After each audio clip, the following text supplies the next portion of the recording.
Welcome, true crime enthusiasts, to the first episode of The Chilling Case of the Vanishing Woman, an Unsolved Mystery. Tonight, we delve into the perplexing disappearance of Emily Carter, a young teacher who vanished without a trace, leaving behind a cryptic note and a trail of unanswered questions. Okay, so picture this. It's a warm summer night in Oak Ridge, Pacific Northwest. Got it. June 12th, 2017. And we've got security footage. Shows a young woman, Emily Carter, leaving her apartment. Okay. And that's it. Last anyone ever saw her. Wow. Just gone like that. Vanished.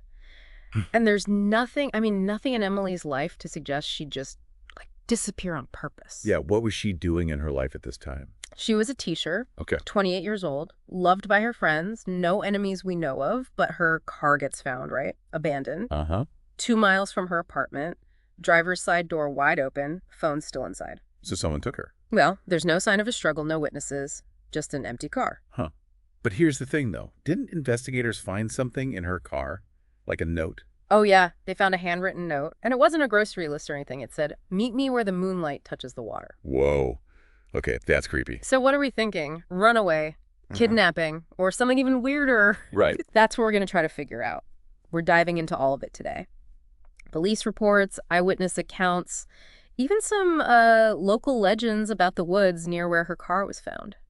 Interesting. Okay. Okay, so where do we start? Well, let's start with the very beginning, the initial investigation. Got it. So bloodhounds tracked Emily's scent to a wooded trail. Makes sense. But then the trail went cold, literally. Wait, really? Yeah, the scent just stopped. Scent dogs just lose the trail like that. Completely. It's rare, but it can happen. So how does that work? Think of it this way. Scent is made up of all these tiny particles. Right. They linger in the air and on the ground. And a good scent dog, they can follow these particles like a breadcrumb trail, I see. Yeah. But if something messes up that trail, say a gust of wind, Okay. or the ground changes, Right. or even someone trying to hide the scent on purpose, Yeah. the dog can lose the track.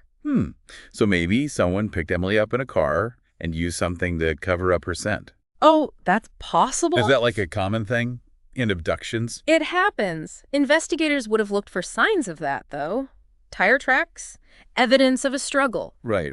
near where the scent disappeared. Uh-huh. But if there's nothing like that, then it could mean that the terrain itself messed things up. Oh, so maybe the trail led to a stream Right. or some rocks Exactly. where the scent got washed away or something. Makes sense. Okay, I get that. But let's go back to that note. Meet me where the moonlight touches the water. That's a weird one. It is weird. I mean, with all the the local stories about those woods, it's hard not to get carried away. It is. But before we go down that rabbit hole, we got to think about what investigators would have looked at first, right? So was the handwriting Emily's? Oh, good point. Was the note written on paper she usually used?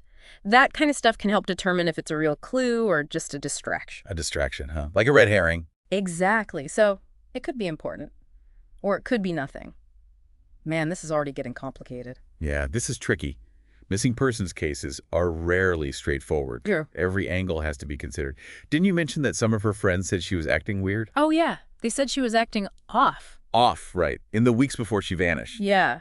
What exactly did they say? I'm just curious, what do they mean by off? Well, based on what they told the police, she seemed withdrawn, anxious, like something was bothering her. She wasn't sleeping well, canceling plans last minute, Okay. So if we're thinking that maybe Emily chose to disappear, her state of mind's super important, right? Yeah. Was anything else going on in her life? Problems, stress, relationships? Right. So maybe the note was a message to herself. A message to herself. Yeah, a way of saying she needed to get away. Symbolically, meet me where the moonlight touches the water. Yeah, but we're just guessing here. We need more information to really know what was going on. More pieces of the puzzle. Oh, what about that sneaker? The sneaker. Yeah, didn't they find one of her shoes in the woods? Oh, right. A few months after Emily vanished, a hiker found a single sneaker deep in the woods. It was hers. DNA testing confirmed it. Wow. But here's the thing. It was spotless, like brand new. What? So she wasn't wearing it when she disappeared? Seems like someone put it there on purpose. Okay, that's creepy. Someone trying to mess with the investigation. Or was it, like, a message? Someone who knew Emily? Right. This is getting seriously strange. And remember, we're talking about a small town where everyone knows everyone. Oh, yeah. Can you imagine the fear? The suspicion? Oh, absolutely. Like, who could be involved? Is there someone hiding something? Someone who knows more than they're letting on? And then there's that gas station security footage. A gas station footage. A few days after Emily disappeared, the quality is bad, but it shows a woman who looks a lot like her. She seems confused, like she's being followed, and then she just runs off screen. Hold on. If it is Emily, that changes things. But first, we need to be sure it's actually her. How can they do that? I mean, with the bad video. Well, facial recognition isn't great with the quality, so they'd look at her clothes, height, mannerisms to confirm if it was her. Okay, and if it is her, what does it tell us? Was she running from someone? Hiding? I mean, was she forced to do it?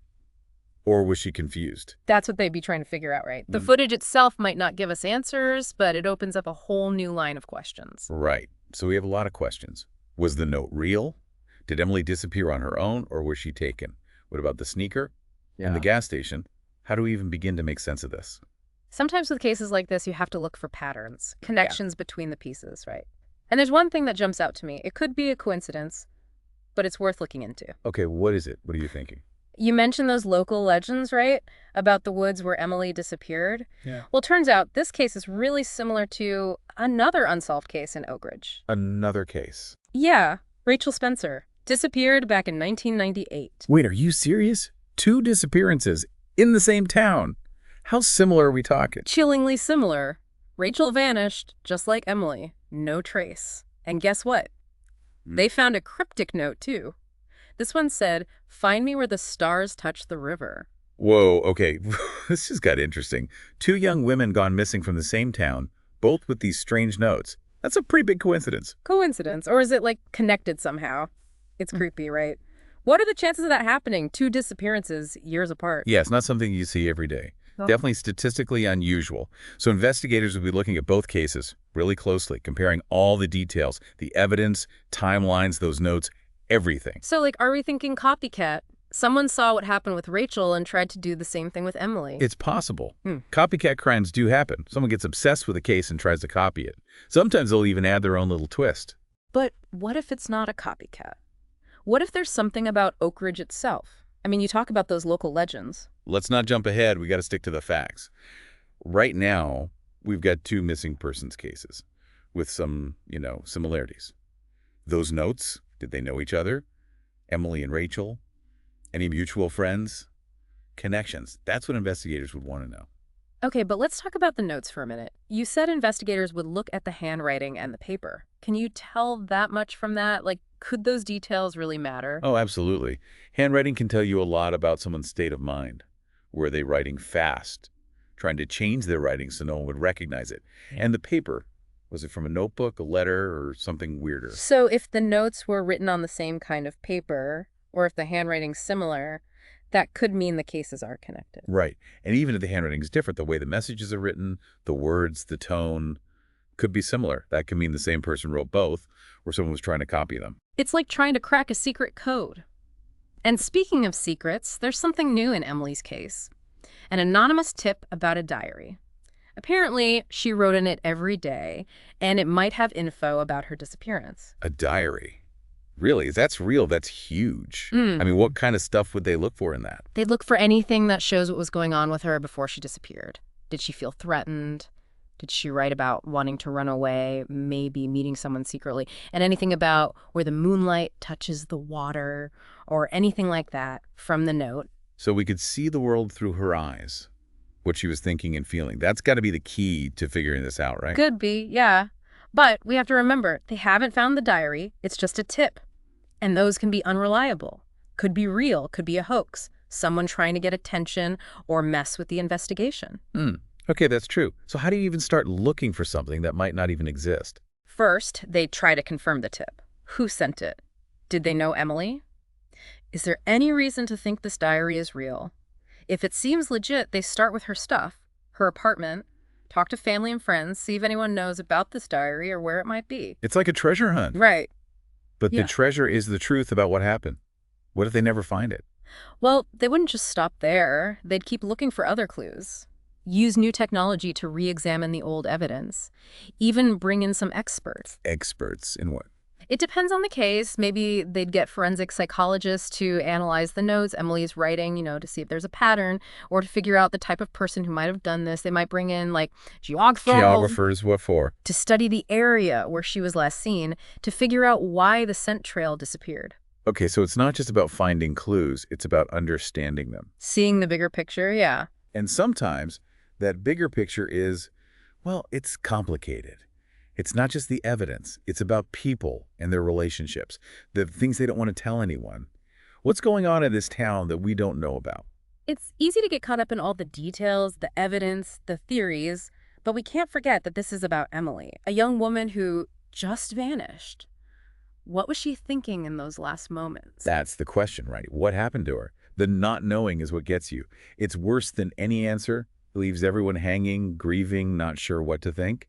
And in a case like Emily's, with all the unanswered questions, it affects the whole town. It's like this cloud hanging over everything. Especially since this is a town that already went through this with Rachel Spencer. It's like a scar that never really healed, and now it's been ripped open again. Right. It makes sense why everyone would be on edge. That anxiety can make rumors spread, make people think crazy things, even start to believe in supernatural stuff. So, those stories about strange things happening in the woods, could that just be people freaking out because they're scared? It could be. But we can't just ignore those stories either. Sometimes things happen that we can't explain. Maybe there's stuff in the woods that people are misunderstanding, or maybe it's something in the environment that's making them feel that way. It's like we're in a maze. We have to be careful not to get lost, but we can't ignore any path that might lead to the truth. Yeah, that's the tough part of an investigation. You need patience, you need to be persistent, and you got to be open to anything, no matter how crazy it sounds. So what now? We've got the diary, maybe, the similarities to Rachel's case, and a town that's terrified. What happens next? Well, we're going to talk to some more experts, see what they think, analyze the latest developments, see if we can connect all these dots and figure out what happened to Emily. And who knows, maybe you listening out there will see something that we've missed. That's right. Pay attention, everyone, because even the smallest thing could be the key to solving this. Man, this case has taken us on quite a ride. It seems like every time we think we're getting somewhere, we just end up with more questions. It's like that with really mysterious cases, right? The more you dig, the more you realize how much is still hidden. It's true. So let's see what the experts have to say. We've got seasoned detectives, forensic people, even some behavioral psychologists who have looked at Emily's case. That's smart. Yeah. Different experts, different perspectives. Putting it all together can really help. So what are they saying? What are the big takeaways? Well, one thing everyone seems to agree on is that Emily's case is really unique. No clear motive, strange clues, the connection to Rachel Spencer. It's not your average missing person case. Definitely not. It makes things harder for investigators. So how are they dealing with that? I mean, are they changing their approach? They're having to get creative, yeah. For example, they're using something called geographic profiling. Geographic profiling, what's that? So it's where they analyze the places involved in a crime Okay. to try and figure out where the person who did it might live, work, or hang out. The idea is that criminals, especially in cases like this, they have a comfort zone, a limited area where they operate. So they're mapping out all the spots, right? Where Emily was last seen, the car, the sneaker, even where Rachel disappeared. Looking for overlaps, places the person might know well. Exactly, connecting the dots, but with locations instead of, dots. And technology makes it even more accurate now. Really? How? They can use algorithms to analyze tons of data. Traffic patterns, where people live, security camera locations. So like big data for investigations. Pretty much. Helps narrow down the search. But that's not all. They're using new forensic tech to re-examine the old evidence, too. Like what? Give me an example. Well, take that sneaker, the one that was perfectly clean. They're using advanced DNA analysis on it now. Oh, I see.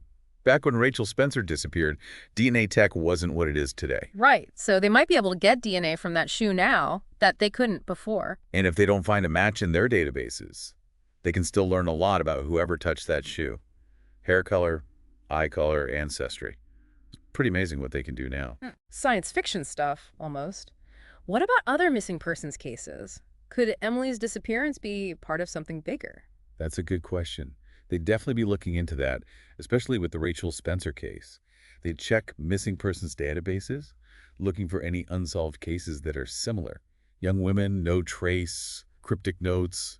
Like finding the pieces of a giant jigsaw puzzle, but the pieces are scattered everywhere. Good way to put it. And sometimes you need a fresh perspective to see the connections that other people miss. That's why cold case units are so important. They bring a new way of looking at things. Right. What about that anonymous tip about Emily's diary? Any news on that? Nothing yet. The diary hasn't turned up. Could be out there, could be a fake, we just don't know. But investigators are still looking into it, trying to find the person who sent the tip, see if they can tell us anything more. It's like that diary is the missing piece, the one that could make everything clear. But even if they don't find it, we've still learned a lot from this case, haven't we? Absolutely. This is the kind of case that makes you question everything. It forces you to think differently. And it shows that even with all the technology we have, some mysteries are really hard to solve. And we can't forget the human side of this. We've talked about the investigation, the evidence, but this is about real people. Emily's family, her friends, everyone in Oak Ridge. How are they handling all of this? Not knowing what happened to someone you love. That's one of the hardest things to deal with. It's a constant weight. Especially in a small town like Oak Ridge, it's got to be even harder. Everyone knows each other. Definitely. It's like the pain spreads out from the center. Family and friends are heartbroken, and everyone else is left feeling uneasy, vulnerable. And they already went through this with Rachel Spencer. It's like a wound that never healed, and now it's open again. You're right. It's important to remember that there's help out there for people who are struggling. Support groups, counseling, even just talking to people can make a difference. It's a good reminder that even in the middle of all this mystery, it's the people that matter most. These aren't just cases, they're real people whose lives have been turned upside down. I agree. And while we might never know everything about what happened to Emily, the search for answers goes on. Investigators are still working on it. New technologies are coming out all the time, and there's always hope. Sometimes that's all you have. Hope that one day the truth will come out, that Emily's story will finally have an ending. And until then, we keep looking, we keep asking questions, and we never give up hope. Emily Carter, we haven't forgotten you. And to all of you listening, thanks for joining us on this deep dive. Remember, even the smallest detail can be a clue. If you know anything about Emily's case, please reach out to the authorities. Until next time, stay curious, stay informed, and stay safe.